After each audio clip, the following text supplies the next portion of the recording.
নবীজিকে জিজ্ঞাসা করা হয়েছে মানুষকে সবচেয়ে বেশি জাহান্নামে নেয় কোন জিনিসে? অবাক হয়ে যাবেন।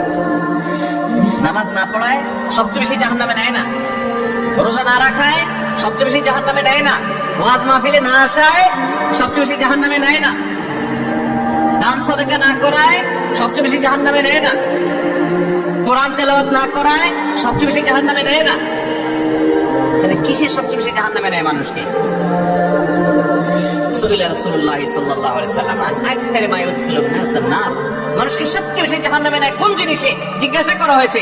নবীজি বলেছেন দুই জিনিস, আল ফামু ওয়াল ফারাজ, মানুষের জিহ্বা, মুখ এবং লজ্জাস্থান, এই দুইটা অঙ্গ মানুষকে সবচেয়ে বেশি জাহান্নামে নিয়ে যায়। সবচেয়ে বেশি জাহান্নামে নিয়ে এই দুইটা অঙ্গ।